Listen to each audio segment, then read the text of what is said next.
let's begin.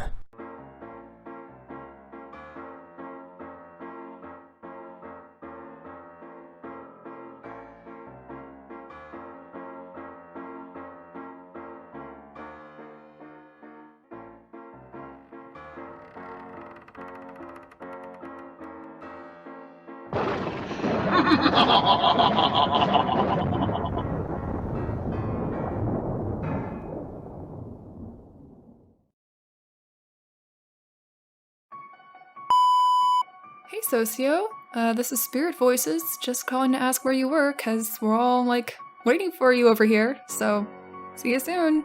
Bye. Hey Socio, where are you? You're supposed to be here hours ago. Pick up your phone. Alright, just give me a call back. Hey Socio, where are you? You said you were going to be here for the Halloween special. Where did you go?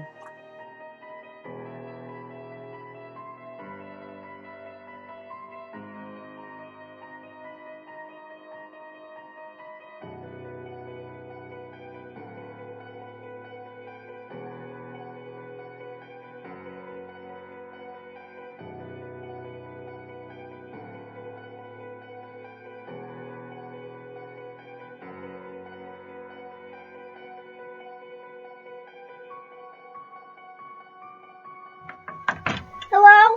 Hello, is anyone there? I'm lost and I can't find my way back.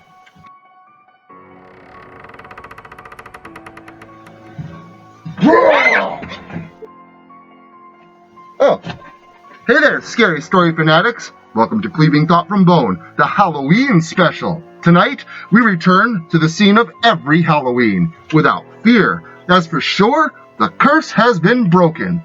But I wouldn't get too comfortable. True evil always seems to return when you least expect it. So, settle in by those firesides while Doughboy420 and I spin you a tale this Halloween. You will be surely happy you returned for a return to Locust Lake.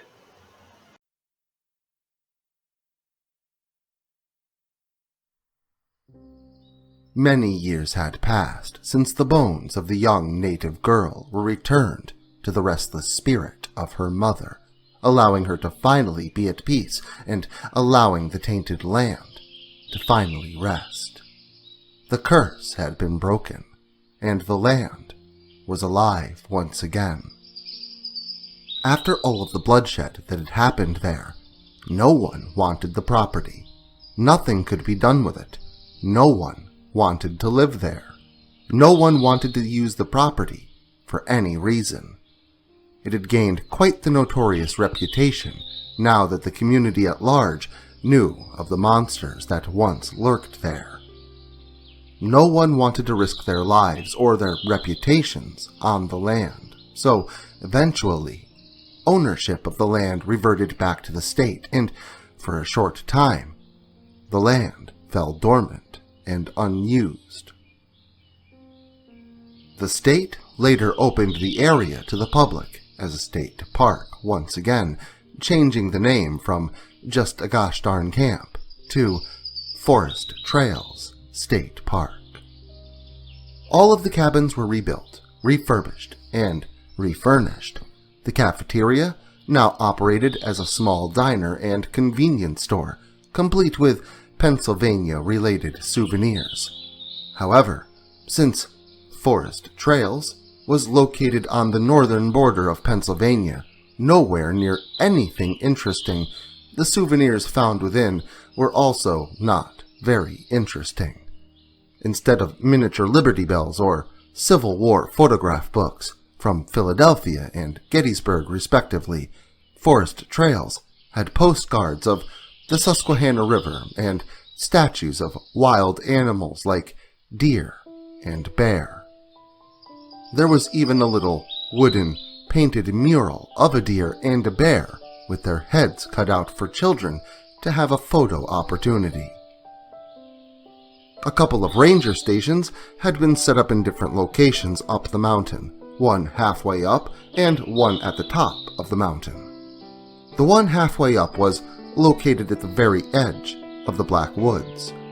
However, the forest had changed. Where there once had been lifeless trees, and both in appearance and sense of darkness, there was now a vision of life and beauty. The trees had sprung back to life and were now flourishing in the sunlight, and the birds and other animals had returned to the forest once again. It was truly a beautiful place, without even a trace of the wretched place it once was.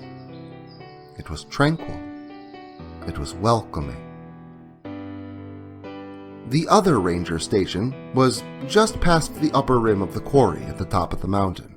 The quarry now had a series of railings along its edges so that visitors would not fall to their deaths, and the trees along the paths were all kept well cut and maintained. The whole place looked like a legitimate state park, without even a trace of the horrors that had once happened there. All the murders, all those people that were killed, all the pain, fear, and death, all of it, it had all been swept under the rug like it had never happened, like none of them ever mattered. A couple of people protested the way everything was handled, but in small towns where everyone knows everyone, they were quickly run out of town by the vast majority that wanted to keep it all under wraps. Locust Lake was literally another place. It had truly become Forest Trails State Park. The area was abuzz with a large gathering of people. Some kind of family reunion was going on at the park, and a few dozen people had gathered together to celebrate. They brought food and drinks galore, along with grills to cook the food, either by gas or over top of various fire pits set up around the mountain. Some slept in the cabins, while others brought tents of their own to set up along the various trails up the mountain. One of the more well-off family members had even brought his own camper. The thing was huge and had more than enough room for a family of 4. Hell, the entire party could probably fit in this thing, with room to spare. The reunion was formulated by an older couple named Charles and Bonnie, who had just moved into a nearby town. They thought the area was beautiful and that it would be perfect for this little get-together. Their sons, James, Paul, and Scott, had traveled quite a distance to get there. The one that lived the closest was Scott, but he still lived a state away in New York State. Scott was a bit awkward at times, but a good egg. He was a single bachelor and took a cabin closer to the entrance. Paul was a funny guy, always cracking jokes. He was there with his wife and teenage son. He and his wife had a cabin across from his mother, Bonnie's cabin, while their father, Charles, had a cabin further off into the woods, but still within view of the lake. They loved each other, but Charles still wanted his distance at times. And then, finally, there was James. James was a bit cocky and had some money lining his pockets. But he wasn't too bad of a guy either. He was the one that had pulled up in the oversized RV. He was there with his wife and 2 young kids. They also brought their dog with them, a rambunctious little thing, with shaggy black and white fur, with 1 brown eye and 1 blue eye. Her name was Scrapples, and she loved to play. Nearby in some other cabins, there was Aunt Charlotte and Uncle Joe. Another cabin had Aunt Roseanne, Aunt Marie, and Franz. He was a comical fellow. The rest of the family, including Paul's teenage son, were scattered up the mountain, either in tents that they had brought along or in 1 or 2 of the other ranger stations that were set up across the mountain, open for people to stay in them if they needed. James sat at the table inside his camper while his dog sat next to him, panting, nudging his hand, and trying to tell him something. Scrapples then went over and scratched her paw at the bottom of the door, wanting out. So, James got up from his seat, deciding to go outside with Scrapples so she could get some exercise, and he thought that it wouldn't be so bad for himself either. Together, The two of them hopped down, out of the RV, and into the fresh air of the great outdoors. Scrapples walked around nearby, sniffing everything and occasionally stopping to mark her territory. It wasn't long before the dog had become accustomed to her surroundings when she came trotting back to James with a stick in her mouth. "You want to play, girl?" James said, reaching down to grab the stick from the dog's mouth. She tugged on it a bit, not wanting to let it go. "Drop it," James said, pointing at the ground, and Scrapples did as she was told, dropping the slobber-covered stick onto the grass at James's feet.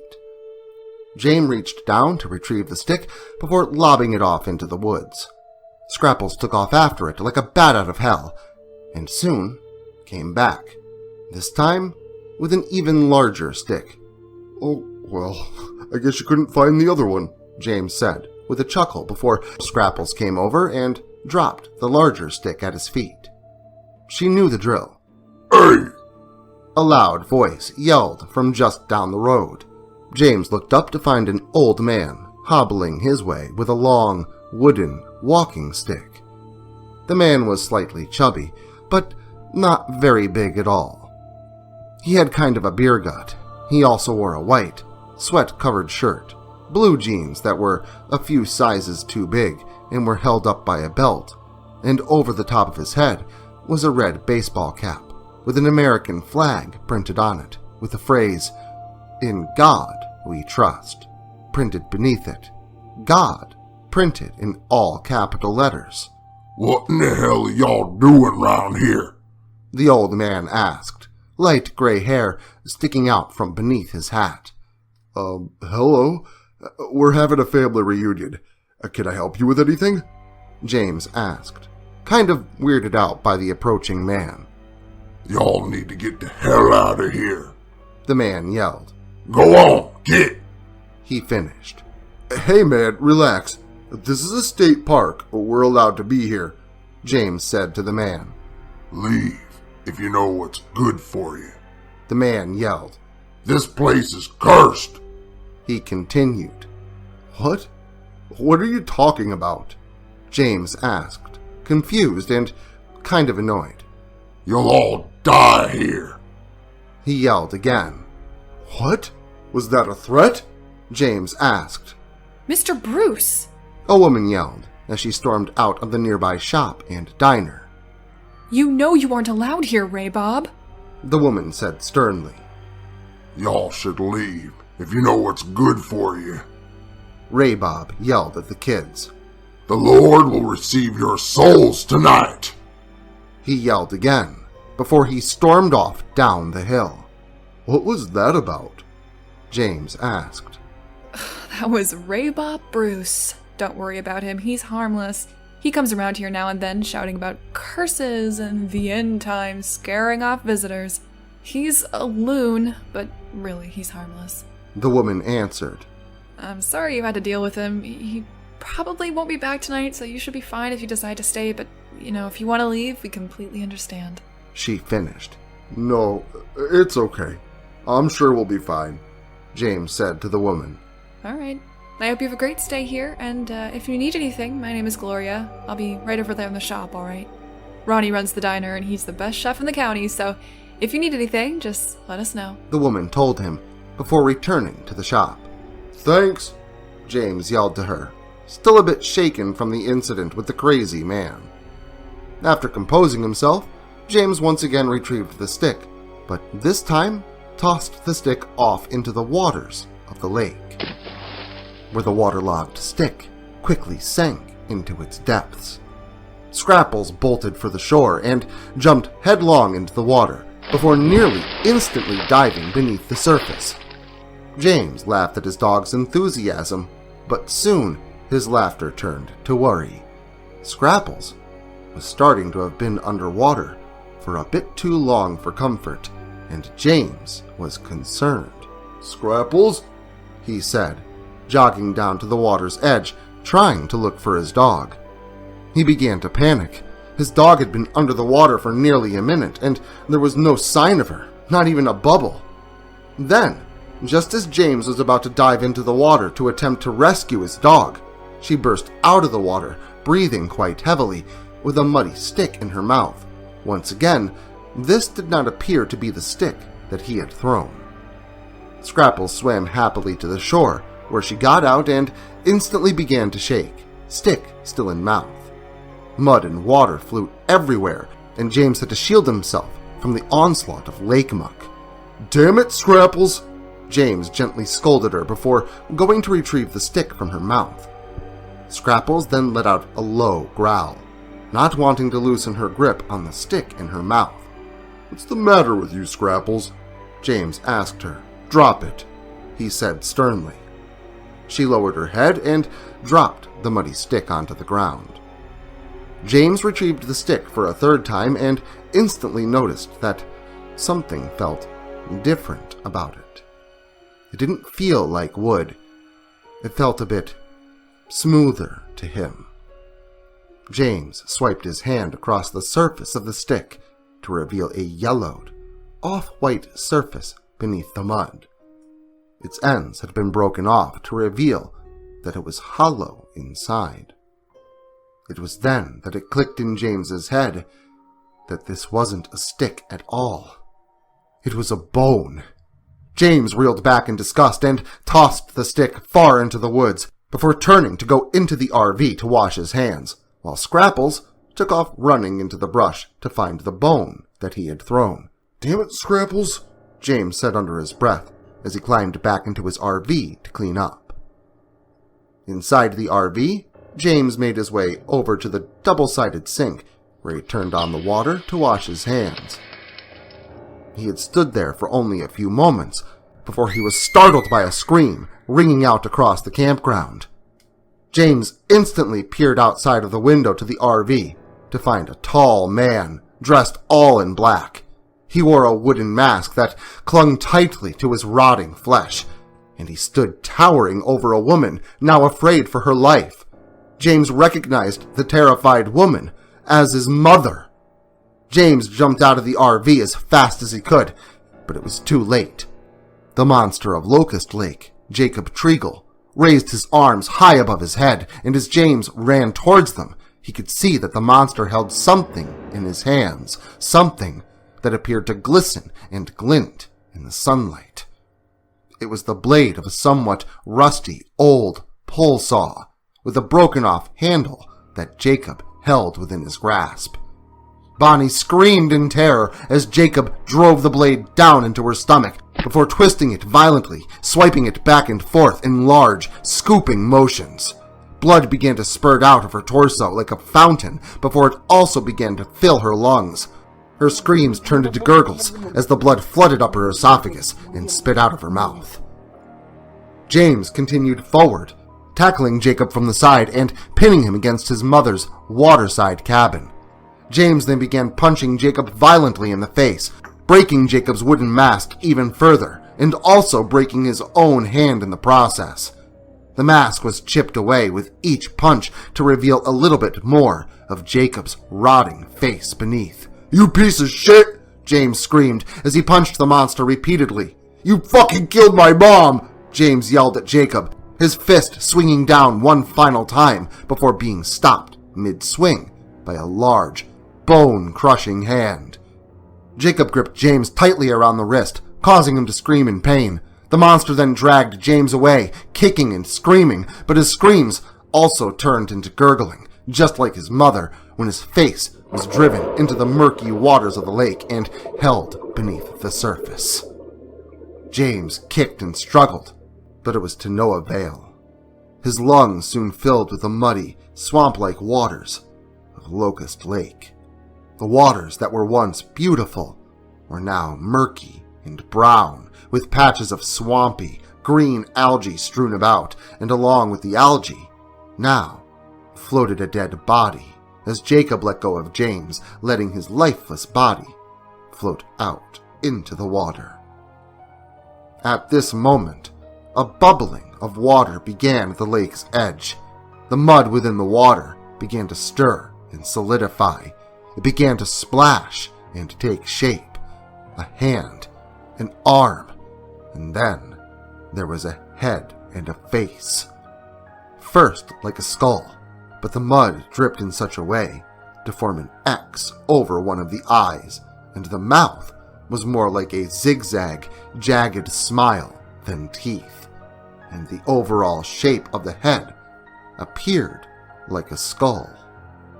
It then formed a large, humanoid mass within the water before it solidified even further and even changed color. A dark, black, stitchwork mask that was ripped at its mouth, with more ripped, black clothing from the top to bottom, aside from the jacket that the beast wore that stayed the same muddy brown color. The beast of Locust Lake, Casper Stoical, arose out of the water to spill blood once again.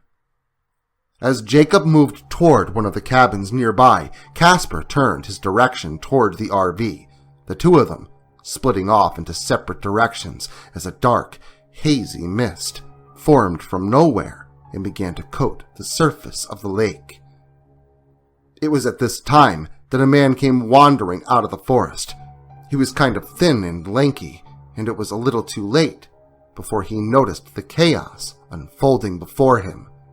The man's eyes widened in fear, and he began to scream as Casper grabbed a hold of him and pulled him toward the RV.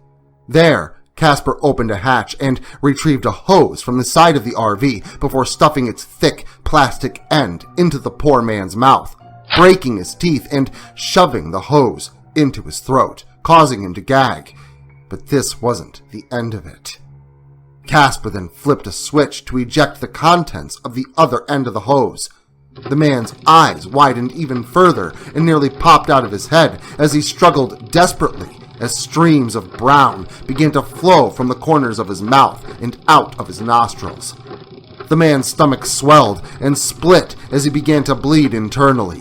Finally, he began to convulse violently before Casper dropped into the ground, the hose slipping from his mouth and spilling the last bit of the septic tank down onto the man's body. Casper had been blinded long ago, but now he had a kind of supernatural sense of hearing, as if he were born anew when he was resurrected from the waters of the lake. His senses heightened to compensate for the loss of his vision, so much so that it was as if he could still see. A scream then rang out from inside the RV as the woman inside noticed the disgusting carnage outside. James's wife and his son were inside the RV when all this began. The two of them locked up the RV as swiftly as possible before the widowed mother jumped behind the wheel and took off down the road, planning to pick up her daughter, who was playing in the apple orchard along the way. The RV sped along toward the field, next to which sat an apple orchard where several children were playing, including the woman's sought-after daughter. Suddenly, a figure stepped out from the shadows beyond a tree too narrow to hide her form. It was as if she just stepped out of nothingness, fully formed. A woman dressed in torn, muddy clothing. Her hair was equally as muddy. Her eyes were lifeless, yet filled with rage as she stared intently at the oncoming RV. Her skin was cut, and her blood had coagulated and long since stopped flowing, and upon her face she wore a sinister smile. But on closer examination, it was more like her jaw just hung there in an unnatural position, causing her to give off an aura of malice. It was Dr. Clark that now stood in the RV's path. The woman in the RV spun the wheel in order to avoid the zombie-like apparition before her, only for the RV to spin out of control and flip over onto its side, where it unfortunately kept rolling, right into the apple orchard where several children had been playing. The woman in the RV attempted to crawl out of the overturned vehicle and assess the damage that had been done and to get away. But the RV's fuel line had been compromised in the crash, and the steaming hot engine eventually ignited the fuel, causing the RV to burst into flames, with her still trapped inside. All of the noise outside alerted the nearby guests to come out of their cabins. Paul had left some burgers cooking on the grill when he went inside to talk to his wife before all the chaos had begun. He was now bolting out the door after hearing the sound of a small explosion that rocked his cabin. He came out in time to see the billowing flames and black smoke rising into the air a few 100 feet away, but just as he was about to go for help, two large hands came from around the corner of his cabin and grabbed a hold of his shirt about his chest. The man yelled and struggled, but the monster in a crumbling wooden mask quickly pushed him downward onto the burning hot grill, where the man screamed in pain as the hot metal scorched his face. This was followed by several loud, metallic thuds as the lid of the grill was driven down onto Paul's head, smashing his skull into bone-filled bits of hamburger. Paul's wife screamed from inside the cabin, alerting Jacob to her presence. The monster then turned and entered the cabin to dispose of the woman, grabbing a thick, nearby metal spatula and driving it downward with such a force that it split open her skull and put an end to her screams. Outside, Casper had turned his attention to another cabin where two more individuals had emerged from. Aunt Charlotte and Uncle Joe came outside to see what all the fuss was about, and they were met with a large form of Casper Stoical. Poor Charlotte was killed instantly when Casper smashed her head violently against the wall of the cabin, but it was Joe who was not so lucky. Casper pinned the older man against the cabin before reaching down beside him to a garden hose that was spindled up on the side of the house. Casper then tossed the hose up over the rafters of the fenced-in deck before wrapping the end of it around the neck of old Uncle Joe and sticking the end of it into the gasping throat of the poor old man, causing him to gag and choke even further. The beast then kicked the poor man through the railings to be hung off the edge of the deck with the garden hose wrapped around his neck. Casper then went one step further and spun the spigot to turn the hose on, turning the man into a sickening, hanging water fountain of death. Jacob had turned his attention to the cabin that contained Aunt Roseanne, Aunt Marie, and Franz. Jacob kicked down the door to find an empty cabin. He entered the building and slowly stalked around, looking for any source of life in which to snuff out. It was then that he heard a sound, like a scuffle of footsteps in one of the bedrooms. Jacob quickly pushed his way past the door to the room, pinning Roseanne between the door and the wall. Jacob slammed the door against her several times, smashing her into the wall behind her and splitting her open from the sheer blunt force of the door. The woman soon dropped, and Franz ran out of the shadows, shovel in hand.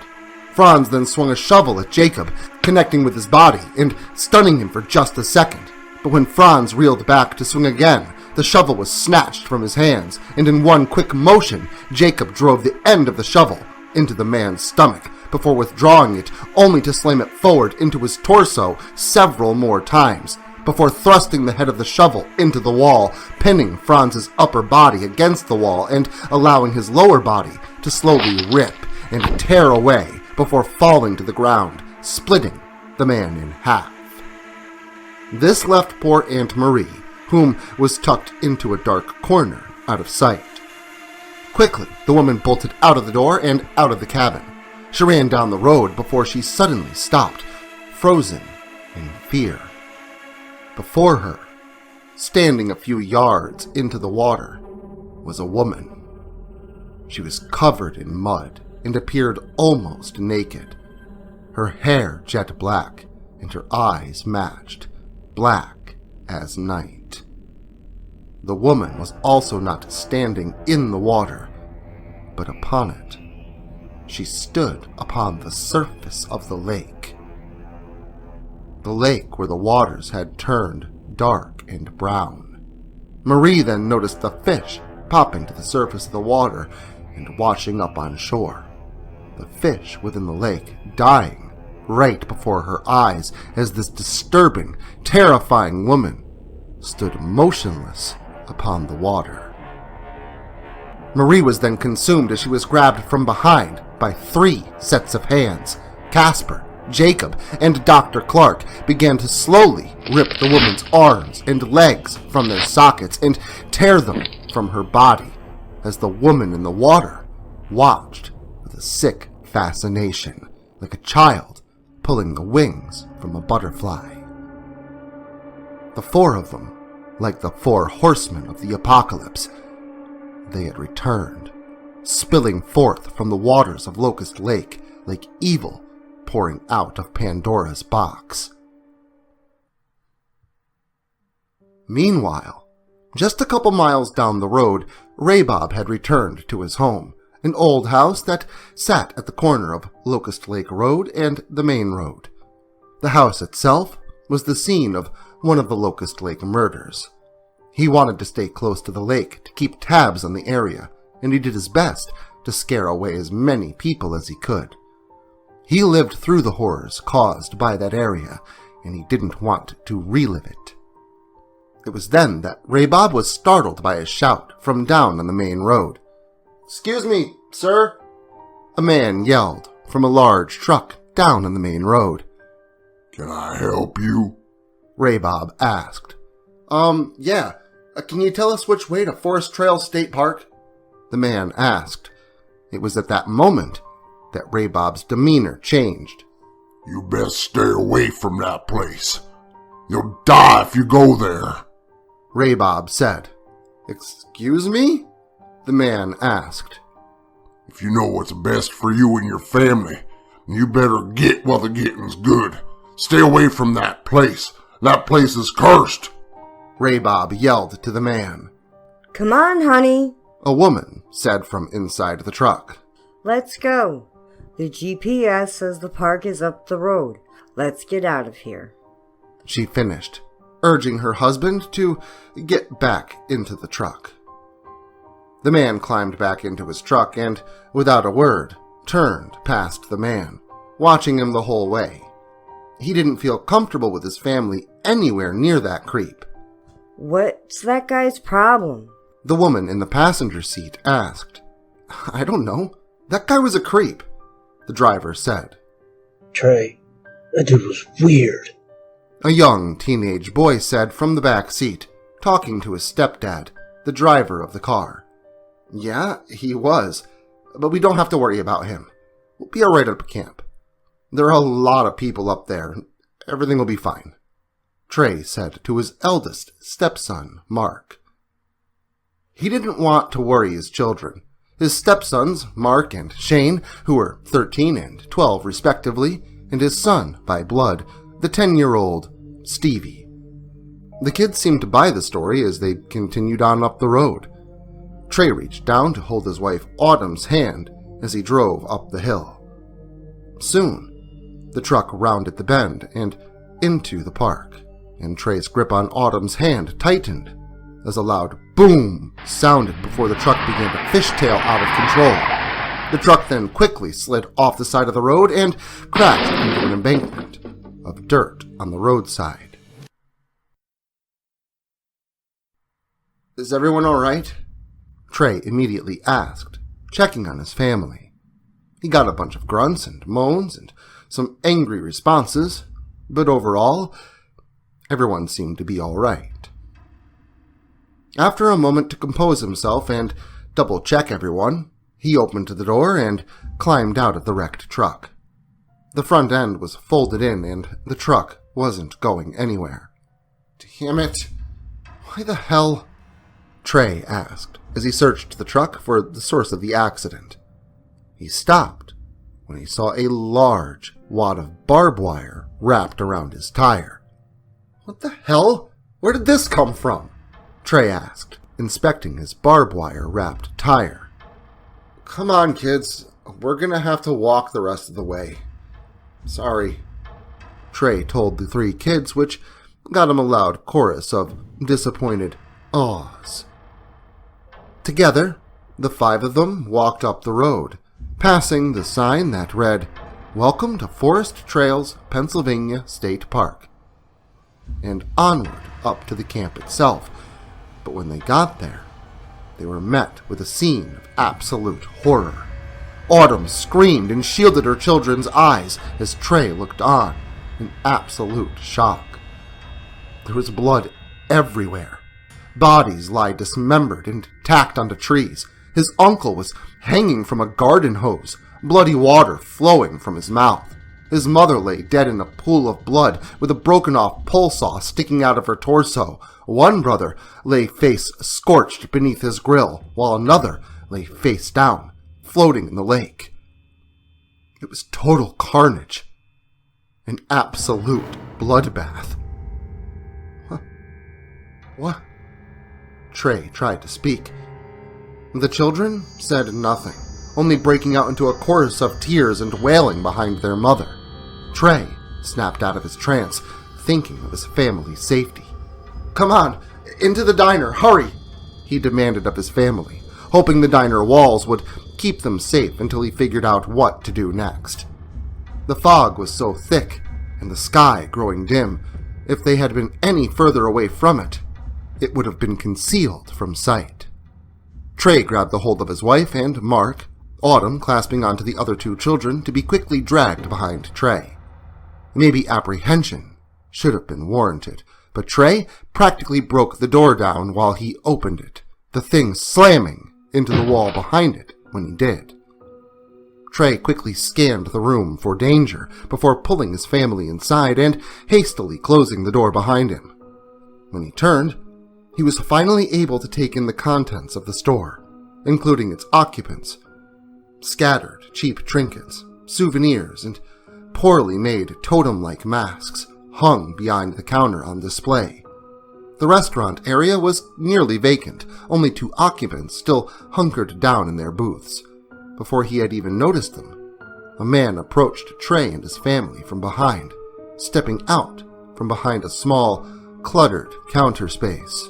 "What in the hell's going on out there?" the man asked. "I was about to ask you the same thing. That's my family out there," Trey answered him. "All I know is there was all this commotion, and when I stepped outside to take a gander for myself, I thought I saw a large man killing another with a garden hose. But it's so foggy out there I can barely see a thing. I've been trying to call the police, but I can barely get a signal on the line. Next thing I know, you and yours bust through the door. Now I'll ask you again, what's going on?" The man asked Trey again. "Look, our car, well, it broke down. We were on our way here for a family reunion, and when we turned the corner... God, it's a massacre out there." Trey's emotions began to take a hold of him. The man introduced himself to Trey as Jeb, the owner of the little shop. He assured them that they would be safe here and that he was confident he'd be able to call for help soon. Once he left, Trey turned to his family and spoke. "You guys stay here. Wait for help. I'm gonna go find my family," he told them. But Dad, you'll get killed too, Stevie explained to his father. Autumn began to cry. "I'll be fine. Stay with your mother." But, honey, Autumn began to try and talk him out of it, but Trey interrupted her, already knowing what she would say. They went back and forth for a while, reinforcing their contrasting arguments, but the end result was the same. Autumn and her children hugged their husband/father before he turned and exited the door. Autumn feared, as she watched him leave, that she would never see him again. Each member of his nuclear family watched out the window as Trey gained distance from that place, and the fog swallowed him whole. Autumn and her 3 children walked over and sat in one of the cheap, plastic faux leather booths near to them, underneath a rack of poorly made totem-like masks, the faces more sinister and human-looking than tribal. The 3 boys were sobbing, Mark trying to act strong and hold back his tears. It's going to be okay, boys. Your father will return with help and we'll all be fine. Autumn tried being strong for the boys. The 2 younger actually believed her and began to feel a little better, their eyes having been shielded and not taking in too much of the carnage outside. Mark was silent and trying to hide the look of despair on his young face. He knew better. The line's out or something. I'm going to head down the road. There's a guy who lives a little less than a mile from here. Hopefully this phone works. Autumn turned at the sound of a voice behind her, seemingly speaking to her. She went to reply and contest his evaluation of the situation, but she was cut off by a loud bang at the door close by. The restaurant went silent, and the probing eyes of the other patrons stopped eyeing her and the children. Now, all eyes were hard focused on the door. Another bang, and Autumn snapped into action, running with her children, dragging her behind her to the counter of the shop, hiding underneath it. There was one more loud bang that came with a coinciding crack. Staying hidden behind the obstruction of the counter, she began hearing screaming in a chorus of terror. Reluctantly, and telling herself she shouldn't do so, she ignored her inner thoughts, curiosity getting the better of her, and peeked her head up over the counter. Autumn was just in time to see one of the men that had been seated at the other booth drop to the ground, his form twisted and wrong, his head and feet facing opposite directions. The massive black-clothed beast of a man hulking near him must have wrenched his head in the opposite direction, breaking the man's neck. A woman trying to get her cell phone to work, desperately trying to find a way to abscond, was next. The thing in blackened and moldy wooden mask that only half covered the rotting and necrotic face took an intentful step in her direction, her phone still held to her face. Just like swatting a fly, the thing jabbed with an open palm and connected with her hand and face. The bulbous rectangle in her throat told Autumn that she had swallowed her phone. The woman gagging and coughing up frothy blood as she desperately attempted to breathe. Before she had even collapsed, the diner's owner, the man that had been talking to Autumn and her children, moved towards Jacob, but with something outstretched in his hand. Jacob turned with a snap to face his direction, and then a pop. The man was holding a pistol, and the bullet hit the thing square in the forehead, shattering the mask to pieces. Autumn's dread increased tenfold when she took in a hideous, almost melted, rotted face, too necrotic to be human, at least a living one. What scared her the most, causing her to slink back behind the counter undetected, is that the thing didn't die. It didn't even flinch. It took the bullet to its head and still moved toward the man holding the gun. Autumn heard another pop, and then a thud. A few moments later of absolute silence, contrasting the commotion of terror only a moment prior, filled the area in a kind of deafness, a stillness. Maybe he's dead. The thought crept into her mind. She had hoped it to be true, but knew it wasn't. Autumn peeked her head up over the counter to see the thing taking one of the poorly made totem masks off the rack near to where she had been sitting, and pulled the straps over its head, and then walked out through where there had once been a door, into what seemed like an endless fog. Joey and Sharon, two of Aunt Charlotte's older children, sat beneath a quickly fading cloud-covered sky, visibly only through the small gaps in the thick canopy above. They sat in small plastic lawn-type chairs on the deck of a crudely made cabin, fashioned from slats of knotty pine boards, a region of forest trails known as Pine Ridge. Although they both noticed that as daylight decreased, so too seemed the beauty and vibrancy of this place. The woods grew darker, more silent, shading to an almost black, now darker than the sky above, even almost consuming the glow of the single flickering tiki torch light nearby the entrance to the deck and the door. But it wasn't the fading light. It was something more. Or so it appeared. Neither of them said anything about it. The two of them had been sipping on a concoction made by Paul, known only as the recipe. a bourbon whiskey type alcohol that would go straight to even the heaviest of drinkers' heads. Sure, there was an ever-increasing gloom within those woods now. Each thought it to only be the magic trick of the amber-colored liquid inside the single mason jar.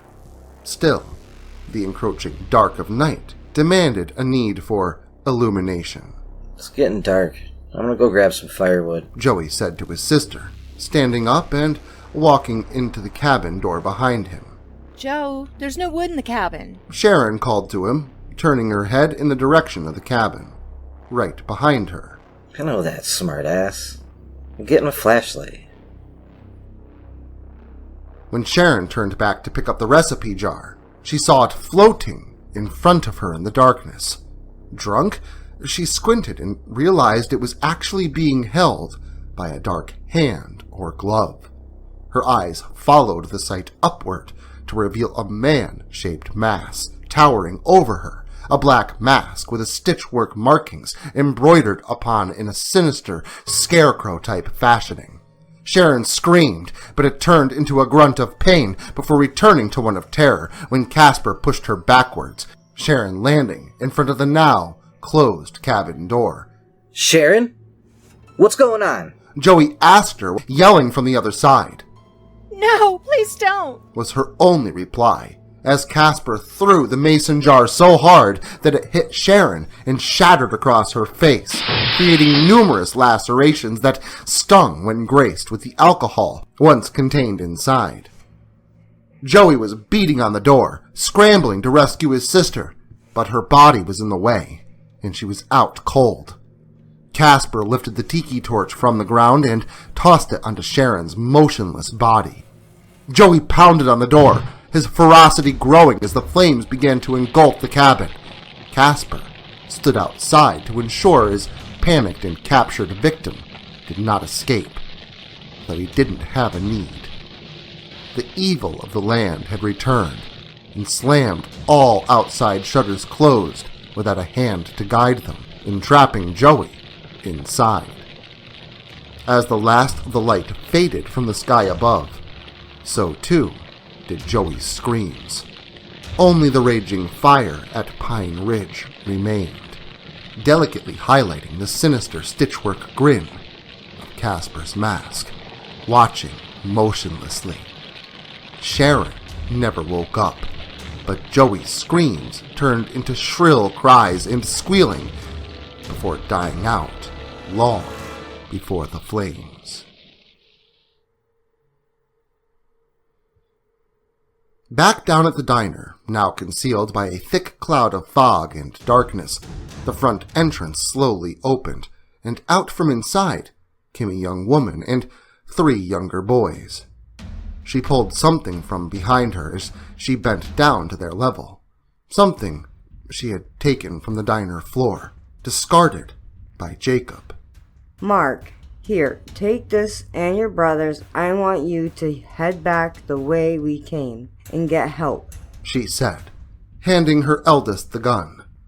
Mark took it from her, but he didn't want to. He didn't see the creature tear the diner patrons apart, but he didn't have to. The camp was littered in carnage, both inside and outside the diner, and the dense fog and black of night hid whatever would-be lurkers that lurched in the shadows around them. Mark insisted that he didn't want to go, that he wanted to remain with her, but Autumn was persistent, telling him that she was off to find their father. Mark was in charge of his brothers, but not his fate. He listened to his mother. Autumn watched her armed children vanish from sight before turning her focus to the forest trails that led up the mountain and into the dreadful unknown. Justin, Paul's teenage son, and Scott, Paul's slightly younger brother, were deep in the woods, high up the mountain slope, off a side trail, purposefully trying to avoid detection, but still unaware of what was happening. The thunder roll in the distance of a completely black, cloud-covered sky prompted Scott to try and hurry his teenage nephew into lighting the fuse. Come on, man, the rain's coming, hurry up. Scott told him. Justin was being slightly more mature than his uncle, trying to be as safe with the powerful firework as possible, as safe as fireworks in the forest go anyway. Justin was fumbling for a lighter in his pocket when he dropped the small mortar on the ground. "Shit," Justin exclaimed. "I just dropped it." Scott pulled out his mag light and flipped it on just in time to see the small gunpowder ball roll into a gray hand with slender fingers. Scott and Justin said nothing at first, trying to mentally analyze the sores on her hand that they both quickly realized to be rot. What the fuck?" Justin said. "What the fuck are you supposed to be?" Scott said shakily, as his flashlight ray now landed squarely on the rotten, smoke-gray complexion of Dr. Clark's face.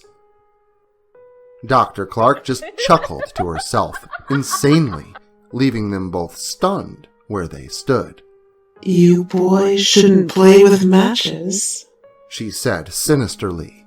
In an instant, without a movement, she was in Scott's face, close enough to lick his nose. His only reaction was to lift his arms in defense and open his mouth for a scream, but this gave the abomination a chance to take the flashlight from Scott's raised hand and shove it into his now open mouth with such speed and force Scott could hear his esophagus rupture. Scott fell to the ground, his motionless expression aglow from the illumination in his throat. He struggled for air only for a moment before going limp. When Justin turned to run, Dr. Clark simply picked up the canister for the firework and shoved the mortar inside. Without any ignition source, the apparition willed the thing into ignition and pointed it at Justin's back as he ran. As soon as it had fired, she vanished, only to appear directly in front of Justin. He stopped dead in his tracks and turned to face the other direction, only to catch the mortar flying through the air with his right eye socket, lodging it for a fraction of a moment before its subsequent detonation. Justin's head exploded in a myriad of blood, brain matter, and colors that crackled as they fell to the ground, creating a sick and vibrant display. "Don't go to pieces now, kid." Dr. Clark laughed, reveling in the gruesome return of evil, and as she did, the thundering clouds rolled closer and rain began pattering the leaves in the canopy above. Up at the mountain's summit, just above an old, forgotten stone quarry, Charles struggled with his phone, desperately trying to get signal. He was sitting just outside the old ranger station, dubbed Black Bear Station, by the sign that hung warily above the door. Charles was addicted to gambling, something his wife of over 30 years knew all too well, and he felt a strong need to check the scores on the day's games that he had placed bets on. Unfortunately, this region of the Endless Mountains is notorious for its lack of most signals, radio and phone included. Still, he tried, and was only interrupted by the sound of scuffling feet coming from down the path behind him. Charles shined his light in that direction to find his youngest son, Trey, approaching him in the dark. Charles yelled to him, but Trey soon stopped where he stood. He yelled to his father before breaking into a sprint in his direction, but Charles was a little hard of hearing, picking up only one word: behind. Whether he knew that Jacob Treagle was right behind him or not wouldn't have made a difference. Jacob grabbed his victim from behind and drug him towards a small shed attached to the side of the cabin. Trey had seen the looming shadow, but still had some ground to cover. Soon after his father's kicking and dragging feet disappeared behind the side of the building, Trey heard swearing, fighting, and then screaming in his father's voice. The shouting became more urgent with each step. Trey rounded the corner just in time to see Jacob turn the handle of an old vise one last time with a violent force just before a loud crack that sounded like a snap of thick wood. His father's face crunched in on itself, his body still twitching, attached to the mutilated mass caught tight within the grips of the vise. Charles's flashlight landed in such a way that Trey took in the scene that would be sure to haunt him forever, provided he lived that long. The blood was everywhere, and the sight of his twitching father, slowly going motionless, half suspended in the air by the vice, was nightmarish, to say the least. "Dad!" Trey yelled, and then Jacob turned to him, now hell-bent on killing his onlooker. Trey wanted to cry, he wanted to fight, but knew more than anything that he had to get the fuck out of there. He had passed his father's quad on the way in, and within a few steps he had made it to it. The key luckily dangled from the ignition. Trey started the engine with haste and hit the gas, tearing off down the dark trail that seemed to swallow the glow of his headlights, leaving Jacob staring intently on the path behind them. He had no need to chase him. Trey wouldn't get far. The drone of the engine closed off Trey from any sound that he may have heard, but there was nothing to be seen. Nothing but fog and darkness, and with the rain blurring his vision, even that had become fairly difficult to discern. He had failed. He had failed to save anyone. His whole family was dead, and now he regretted leaving his wife and children behind. That's when he saw a small figure pop up ahead, walking the trail in the rain and gaining distance quickly due to the speed of the four-wheeler. It wasn't long before Trey recognized her face. It was Autumn. Quickly and slamming uncaringly over a few bumps and stones, Trey skidded to a stop, just a few feet from her. "What are you doing? Get on, quickly!" Trey yelled at her. She asked him what was going on, reminding him that he had gone to save his family, but Trey informed her that they were now all likely dead, and that they had to get out of here. Once secured behind him, Trey hit the gas.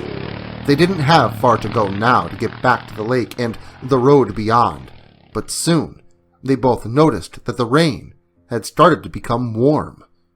It took a while for her to realize, but Autumn wiped her face, inspected her hand closely in the reflected glow of the headlights, and gave it a smell to affirm her assumption. It's blood, Autumn exclaimed into Trey's ears. "What?" "It's blood! It's raining blood!" she yelled, almost crying. The trees began to part in front of them. "The lake's just up ahead," Trey yelled back to her. But there was something in the distance. A cloud, darker than that of night around it, and it hovered just above the lake and seemed to be growing.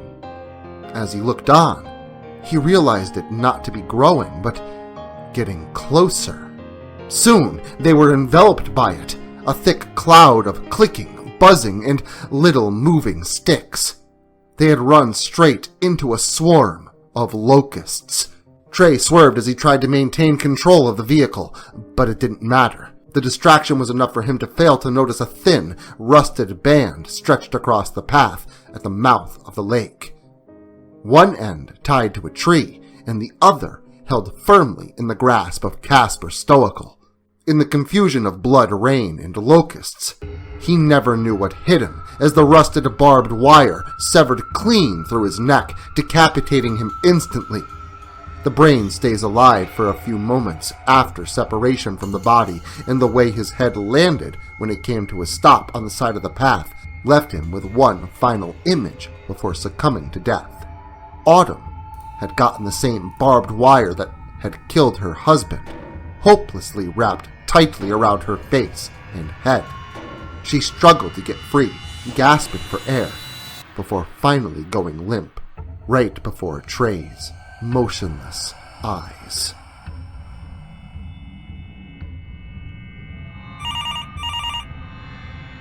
A phone in a cluttered corner of a lonely man's living room sounded out for his recognition. Raybob grunted as he stood to his feet and sauntered over to answer it. He lifted it from its base, ending the ringing, and placed the thing to his ear. Hello? Sure thing. Hold on. Someone's at the door. Raybob sat the phone beside the base and now walked heavily towards the door, wanting to know who in the hell it could be at this hour of night, and such a dismal one at that. Raybob opened it to reveal the rain, dead of night, and 3 soaking wet children, all of them boys. What in the hell are you doing with that? He exclaimed, seeing the tallest one holding a gun limply at his side. There's something, my parents, please. The boy was stuttering and speaking incoherently. The other 2 just stood there whimpering. Why don't you come in? Raybob had a feeling he knew what was going on, and decided he would try to talk the boy into handing over the weapon once safely inside. The 3 of them walked past Raybob and into the living room beyond. They noticed in a millisecond the absurd number of crucifixes and Christian themes scattered about the home. Once inside, they turned to see the large man facing them, but closing the door behind them. They screamed in unison when a hand grasped the door behind him and pulled it from his grasp to open it with force. Raybob turned to see what the children were now staring at in horror. The children were desperately trying to wrap their minds around the monstrosity in a stitchwork mask that now confronted the man, almost the same size. Raybob knew this demon, however. He had confronted Casper Stoical before. Casper stepped just beyond the doorway, only to be clobbered by a strong right hook from Raybob.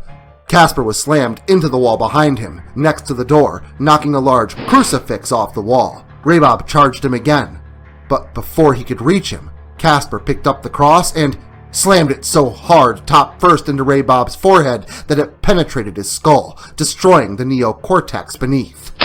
The children were all sprayed with spurting blood as Raybob danced around the living room, his head turned up, the cross sticking out of his head upside down, like the ultimate mockery against a Christian concept of God. Raybob fell to the floor at the children's feet. Mark, terrified for his life, knew what to do. Casper took one step towards the children, and then dropped. Mark had fired the pistol, stopping the killer where he stood when the bullet collided with his head. Not wanting to step past the body, Mark led his siblings out through the kitchen and the back of the house, only the dark of night and threat of nature to greet them. The children never even knew that someone was listening the whole time, still on the other end of the phone that had not been hung up. The caller had heard everything.